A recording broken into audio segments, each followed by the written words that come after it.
네, 라스트 성공 전략 2부 시작하겠습니다. 엎치락 뒤치락 말들이 많았지만 코스피는 결국 2,000포인트를 종가상 위로 다시 올려놓는 데 성공했습니다.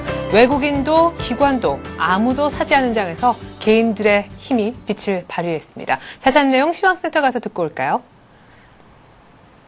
네, 시황센터입니다. 3월 9일 수요일장 마감했습니다. 내일 있을 두 이벤트, 금통위와 그리고 선물옵션 동시 만기를 앞두고 국내 증시는 변동성 큰 장을 오늘 하루 연출했습니다. 하지만 코스피 쪽에서는요, 개미 쪽에서 매수하면서 결국에는 2,000선도 턱걸이로 마감을 했는데요. 자세한 내용 코스피부터 확인해 보겠습니다.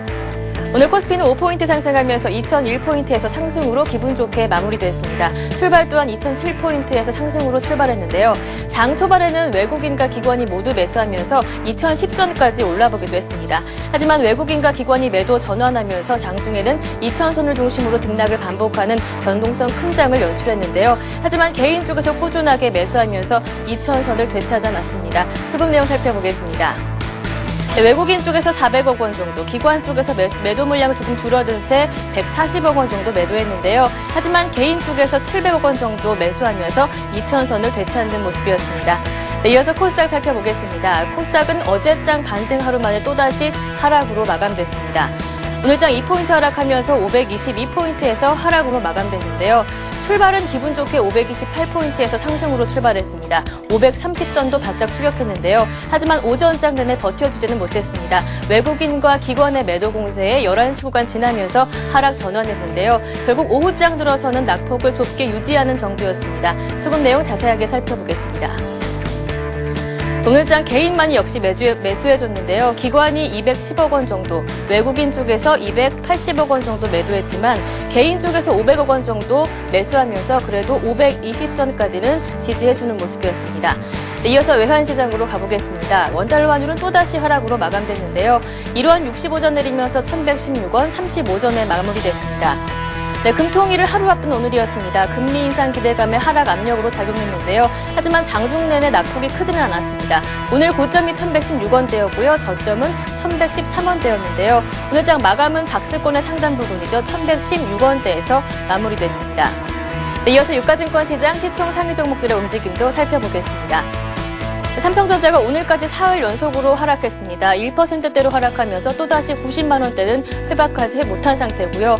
현대차 마찬가지로 1.8% 상승했습니다. 현대모비스도 강보합권에서 마무리되고요. LG화학이 3% 가까이 올랐습니다. 현대차 그룹주들이 모두 상승하고 있는 가운데 기아차 역시나 강보합권에서 마무리됐습니다. 금리 인상 기대감에 은행주가 강세를 보였는데요. 신한지주와 KB금융 나란히 올랐습니다. 하지만 삼성생명은 하락했고요. SK이노베이션이 2% 상승했습니다. 네, 이어서 코스닥 살펴보겠습니다. 서울반도체가 오늘 외국인의 매도에 4.5% 큰 폭으로 하락했습니다. CJ홈쇼핑은 어제 3% 오르고 오늘 또다시 상승했는데요. 강보합권에서 마무리됐습니다. 다음이 1.6% 올랐고요. SFA는 어제장 5% 올랐었는데요. 오늘 장에서는 3% 가까이 조정이었습니다. OCI 머티리얼즈가 1% 올랐습니다. GS홈쇼핑이 어제 9% 상승 이후에 오늘 장에서는 1%대의 조정을 받았습니다. 네, 이어서 특징 테마주 살펴보겠습니다. 금통위를 하루 앞두고 은행주가 강세였습니다. 금리 인상 기대감에 올랐는데요. 우리금융이 3%대로 올랐습니다. 외환은행이 6% 급등하는 모습이었고요. 전반적으로 강보합권에서 6%대로 오르면서 은행주가 견조한 모습을 보여줬습니다.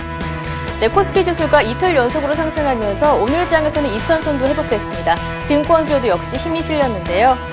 삼성증권이 1.7% 올랐습니다. 한국금융지주가 4% 큰 폭으로 올랐고요. 키움증권도 3.4% 오르면서 증권주 역시 활짝 웃는 모습이었습니다.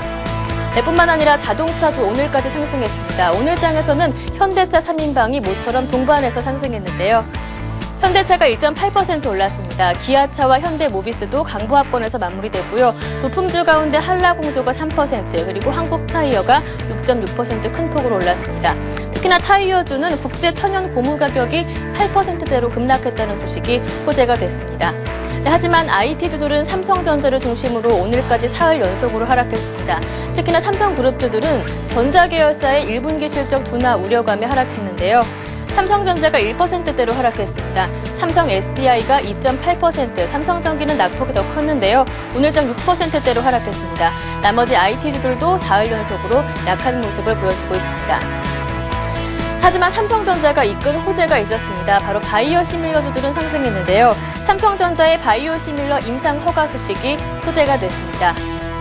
네, 이 가운데 제넥신이 14% 상한가 가까이 진입하면서 마무리가 됐고요. 영인 프론티어 마찬가지로 급등하면서 바이오 시밀러주들은 상승으로 마감이 됐습니다. 네, 마지막으로 원자력 발전주 살펴보겠습니다. 정부가 원전 수출 지원 종합 대책을 마련한다는 소식이 호재가 되면서 원자력 발전주가 상승했는데요.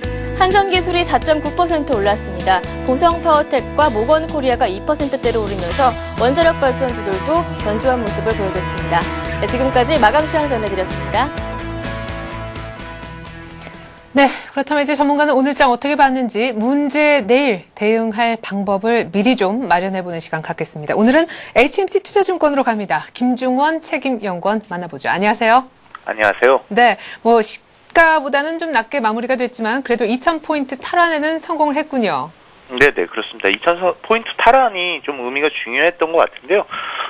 증시가 지난주 단기간 반등한 이후에 오히려 좀 그 이후에 좀 밀린 감이 있었는데, 네, 금요일 다시 2,000선을 회복한 것이 좀 중요했다고 보입니다. 그래서 이렇게 오늘 증시를 좀 정리해 보면 그 미증시가 오펙 회원국들의 원유 증산 검토 소식에 따라 유가 하락으로 투자 심리가 호전된 것으로 이제 상승 마감했는데요. 코스피 지수도 해외 지수 영향으로 11포인트 상승하며 출발했습니다. 기관과 외국인 매수가 유입되면서 상승세를 유지하다가 그 장중에는 좀 하락으로 돌아서기도 했지만 마감에는 소폭 상승하며 마감할 수가 있었습니다. 기관과 외국인 같은 경우에 유통, 건설, 은행 업종을 동반 순매수하는 모습을 보였고, 이에 반해 전기, 전자 업종을 동반 순매도하는 모습을 보였습니다. 그렇다 보니까 전기, 전자 업종이 업종 중에서 가장 좀 나쁜 수익률을 기록했습니다. 예, 그렇군요. 자, 전기전자, 삼성전자는 결국 오늘은 89만 원을 겨우 지키면서 끝이 나네요. 더 밀려버렸습니다. 네네. 자, 더 자세한 IT 종목에 대한 어떤 대응 전략은 조금 후에 하나하나 업종별로 좀 짜보기로 하고요. 일단 오늘 밤에 뉴욕 증시에서 별다리 나오는 것이 없다면 금통위하고 내일 올해 첫 쿼드러플 만기에 대해서 어떻게 예상을 하고 계시는지 이 부분을 좀 집중적으로 여쭤보고 싶어요. 일단 금리는 인상될 거다. 거기에 대한 어떤 마음의 준비들은 다들 하고 계신 분위기이잖아요. 네, 그렇습니다. 금통위 얘기 네. 먼저 들어보죠. 네, 금통위는 우선 3월 금통위는 그 인플레이션 기대 심리와 수요 측면의 인플레이션 압력 제어를 위해서 한은이 기준금리를 3%로 25pp 인상할 것으로 예상되고 있습니다. 예. 만기와 관련해서는 최근 베이시스 약세 그리고 3월, 6월 스프레드 약세로 매도 차익 장고의 롤오버 가능성이 높아 지수에는 다소 부정적인데요. 다만 이제 장 마감할 때쯤 베이시스가 좀 강하게 반등한 점은 그래도 좀 기대가 되는 부분이기도 합니다. 예. 자, 그러면은 금통위 쪽에서는 금리가 2.75%대 현재 기준금리가 3%로 25bp 인상될 것이다. 저희 오늘 여러 전문가들한테 여쭤봤었는데 거의 다 인상 쪽으로 무게를 두셨는데요. 그러면 선물 옵션 만기일에 대해서는 이럴 수도 있고 저럴 수도 있다. 이렇게 가능성을 그냥 열어두시는 얘기를 하신 것 같은데 조금 더 구체적이고 쉬운 얘기를 한 번 더 요청을 좀 드려볼게요. 내일 프로그램 매물이 나올 가능성이 어느 정도 있는 거예요? 글쎄, 프로그램 매물이라는 것이 그 선물 시장이 좀 이렇게 딱 확답을 드릴 수는 없는데요. 네. 다만 제가 말씀드릴 수 있는 거는 내일 선물 시장에 따른 선물 만기에 따른 증시 영향력은 그렇게 크지 않을 걸로 보입니다. 매물이 나와도 그렇게 크지 않고, 순매수의 소폭 기대감도 있는 만큼 그렇다고 그것이 어떤 증시를 끌어올릴 만한 그런 모습이라고도 좀 보기가 힘들고요. 그래서 만기에 따른 지수의 충격은 높지 않을 걸로 예상되고 있습니다. 예. 그래도 이 장중에 있는 변동성 분명히 클 것이다. 그런 생각도 드는데요. 변동성을 활용해서 내일 만약에 오전에 먼저 결과가 나오는 것이 금통이고 사실 이 만기에 대한 얘기는 종가까지 다 보고 동시호가까지 보고 난 다음에 할 수 있잖아요. 금통에서 만약에 금리가 인상되고 난 다음에 장중 변동성을 활용해서 뭔가 매매할 그런 팁 같은 게 있으면 좀 주시죠. 네, 만기와 관련해서는 아무래도 그 효과가 가장 동시 만기 때, 그러니까 동시 호가 때 많이 영향이 큽니다. 예. 그런 부분이 있는데요. 11월이나 이런 것처럼 1월, 12월이나 오히려 이랬을 때처럼 만기에 근본의 동시 호가의 어떤 변동성이 크게 확대되는 그런 모습은 좀 없을 것 같고요. 예. 네, 다만 보신 것 같이 최근에 그 금리 인상 가능성으로 인해서 그 은행 보험, 오늘은 보험은 좀 좋지는 않았지만 이제 은행 같은 경우에는 계속 강세를 보이고 있습니다. 더불어서 이제 그 경기 선행 지수도 이제 다시 반등한 모습을 보이는데요. 이럴 경우에는 좀 내수주들에 대해서 관심을 좀 가질 필요가 있는데, 그런 것이 좀 겹호재로 같이 작용하는 이제 은행이나 보험 쪽은 좀 그 금리 인상, 그리고 경기 선행 지수의 반등, 그에 따른 국내 경기에 대한 그 기대나 이쪽 부분을 고려할 때 그런 섹터들에 대해서는 조금 더 계속해서 관심을 가지는 것이 중요할 걸로 보입니다. 예, 전문가들 중에 오늘 은행 보험 거의 다 한 번씩은 다 언급을 하신 것 같아요. 우리 김중원 연구원님께서도 같은 의견이신 것 같고. 자, 지수는 이제 2000포인트까지 다시금 종가 기준으로도 왔습니다. 1920까지도 갔다가 2100이었던 것이 다시 2000까지 올라왔는데, 이 정도 되면은 조금 전략의 수정도 필요하지 않나 싶긴 한데요. 네, 그렇습니다. 일단 그 1920선까지 하락했을 때는 이제 그 나펙 과대 종목에 대한 트레이딩 관점을 유지해 줄 것을 말씀드렸는데요. 네. 지금 종목 단으로 좀 보면 현대건설 말씀드렸는데 이미 그 바닥에 대비해서 15% 정도 상승했습니다. 그러다 보니까 나폭과대 대부분 이제 하락폭을 만회했기 때문에 그 부분에 대한 추가적인 기대 심리는 이렇게 기대하기 힘들 것 같고요. 그렇다면 이제 그 증시가 한번 크게 조정을 받고 반등하는 동안 좀 트레이딩을 했다면 그 이후에 그 현 시점에서 좀 투자 전략을 좀 점검해 볼 필요가 있는데요. 결국 이 리비아 사태도 그 해외발 악재로 인한 그 국내 증시의 큰 폭의 조정이었는데, 그 2006년 이후에 과거 한 5년간 9번의 이렇게 대형 악재들을 좀 점검을 해봤습니다. 그래서 국내 증시가 큰 폭의 조정을 받고 그 다음에 이제 반등하고 이제 이후에 행보하거나 상승할 동안 그 나폭 가대 종목과 외국인 선호 종목들의 그 수익률 좀 차이를 분석을 해보면 아무래도 단기간은 그 반등하는 동안 나폭 가대주가 외국인 선호 종목 대비 수익률이 상대적으로 양호한데, 그 이후 3개월, 6개월로 봤을 때는 오히려 이제 외국인 선호 종목들이 그 상대적으로 양호한 수익률을 기록하고 있습니다. 그런 점에서 좀 힌트를 얻는다면 금번 리비오 소외 사태 영향으로 이제 글로벌 증시가 혼란을 받는 동안에도 그 외국인들이 계속 매수했던 그 종목들에 좀 관심을 가져야 되는데, 특히 요즘에 보면 중장기 투자자인 미국계 자금은 그 외국인들이 매도를 기록하는 동안도 꾸준히 매수를 기록했습니다. 그런 관점에서 좀 그런 관점에서는 좀 외국인 선호 주식들이 유리할 가능성이 있고요. 그렇다면 그 리비아 사태 동안 외국인들이 오히려 좀 매도하는 가운데 매수했던 하나금융, 하이닉스, NHN, 현대제철들이 그 반등 이후에도 좀 지속적으로 유리할 가능성이 높은 걸로 보입니다. 예. 자, 이제 낙폭과대에 대한 어떤 전략은 어느 정도 효과를 네네. 다 발휘를 좀 한 것 같다. 지수 2000포인트 선에서 이런 얘기 하셨고, 오히려 이제 외국인들의 수급이 좀 몰리는 쪽, 그쪽으로 봐야 되지 않겠느냐. 결국, 종목으로 봤을 때 결론은 아래쪽에 4개네요. 하나금융지주, 하이닉스, NHN, 현대제철. 자, 하이닉스가 보이니까 말인데요. 아까 오늘도 네네. 역시 IT는 부진했다라고 하셨었는데, 오늘 네네. IT가 부진했던 이유 중에 하나도 역시 수급에서도 찾을 수 있잖아요. 말씀하셨듯이 네네. 외국인, 오늘 IT 사지 않았습니다. IT주의 앞으로의 전망 어떻게 보시는지요? 그 IT와 금년에 관련해서는 디스플레이, 반도체, 핸드폰 쪽으로 여러 가지 그 명암이 갈라지는 측면이 있습니다. 네. 그렇다 보니까 그 호재가 있는 쪽으로 좀 집중할 필요가 있고, 그런 면에서는 그 이제 핸드폰 관련 업종들은 종목들은 상당히 좀 유리한 편입니다. 예. 그런 종목들 중심으로 좀 매매를 할 필요가 있습니다. 그리고 특히 이제 IT 중에서는 최근에는 이제 그 웰스파고가 이제 반도체 쪽을 좀 안 좋게 보면서 이제 그 말씀드렸던 하이닉스도 조금의 조정이나 이런 것들은 보였는데요. 그렇지만 하이닉스 같은 경우에는 그 반도체 중에서 이미 모바일 디램 쪽으로 많이 전환을 해서 우려가 돼 있는 PC 반도체 쪽은 그렇게 높지가 않습니다. 예. 그런 부분이 좀 참조하시면 될 것 같고, 이제 IT 투자를 할 때는 올해는 그 호재도 있고 악재도 있는데, 호재를 받는 그 핸드폰 관련, 아모레드나 이런 쪽 관련, 그리고 이제 아이패드나 그 스마트폰 관련 쪽의 종목을 좀 집중해서 보는 것이 좀 장기적으로도 좋을 것 같습니다.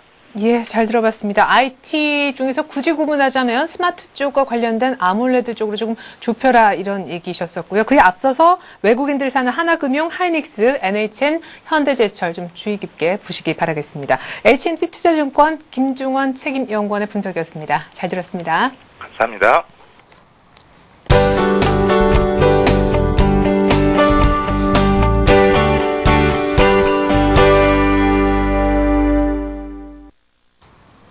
이 시각 주요 뉴스입니다. 윤중현 기획재정부 장관은 오늘 은행회관에서 열린 수요 정책 포럼에서 기자들과 만나 유가가 오르는 수준과 단계별로 어떻게 대응할지에 대해 유류세 감면을 포함한 여러 시나리오를 준비하고 있다고 밝혔습니다. 그러나 구체적인 내용을 아직 공개할 단계는 아니라고 덧붙였습니다. 윤 장관은 또 기업들이 환율 변동성에 대비해야 한다며 환율은 오르면 오르는 대로, 내리면 내리는 대로 득실이 있으므로 이에 대한 준비가 필요하다고 말했습니다. 김중수 한국은행 총재는 오늘 국회 기획재정위 전체 회의에 참석해 물가보다 더 중요한 가치는 없고 이에 충실히 하겠다고 답했습니다. 김 총재는 또 3월 물가는 2월 수준에서 큰 차이는 없을 것이라면서 유가가 중요한 변수인데 유가를 정확히 예측할 수 없다는 어려움이 있다고 말했습니다. 김 총재는 성장이 높으면 물가도 높아지는 경향이 있다며 우리나라 성장률이 선진국보다 높아 물가 목표를 낮추는데 어려움이 있다고 설명했습니다. 윤순봉 삼성 석유화학 사장은 오늘 서초동 삼성전자 사옥에서 열린 삼성 사장단 회의에서 유가 상승이 오일 쇼크까지는 가지 않고 조만간 가격이 잡힐 것으로 전망했습니다. 윤 사장은 오일 쇼크는 유가가 배럴당 $20 상승하고 이 영향으로 글로벌 국내 총 생산이 1%포인트 이상 하락하는 것을 뜻한다면서 그러나 조만간 석유 가격이 잡힐 것으로 보여 오일 쇼크가 발생하진 않을 것이라고 설명했습니다. 그러나 윤 장관은 각 기업별로 유가 상승에 대비한 비상대책은 갖고 있어야 한다고 강조했습니다. 수도권에서 전세 가격이 가장 비싼 곳은 강남구 도곡동인 것으로 조사됐습니다. 부동산 포털 닥터아파트가 지역별로 3.3제곱미터당 평균 전세 가격을 조사한 결과 강남구 도곡동이 1,385만 원으로 가장 높았고 대치동이 1,329만 원, 역삼동이 1,269만 원의 순으로 높았습니다. 또 삼성동과 신사동, 일원동, 압구정동, 잠원동 등도 3.3제곱미터당 평균 전세 가격이 1,000만 원을 넘었으며 상위 10곳 가운데 7곳이 강남 지역인 것으로 나타났습니다. 이들 지역은 아파트 노후 정도가 양호하고 주택 편의시설과 교통, 학군, 녹지 공간 등이 고루 잘 갖춰져 있는 데다 지역 내 부유층 커뮤니티까지 형성돼 있어 선호도가 높은 것으로 분석됐습니다. 네, D-1일의 코스피는 종가상 2,000포인트를 일단 만들어 놓았는데요. 이것이 좋은 예고편일지 모르겠습니다. 내일 금통위 금리 결정은 10시 전후에서 나오게 될 텐데 금리 일단 1차 벽을 넘어서길 바라겠고요. 두 번째 아주 만기일날 마감 동시효과까지 별탈 없었으면 좋겠습니다. 계속해서 증시가 가기 위해선 이 두 가지 파고를 넘어서야 할 텐데요. 내일 문제의 날입니다. 오늘 푹 주무십시오. 내일 다시 오죠. 고맙습니다.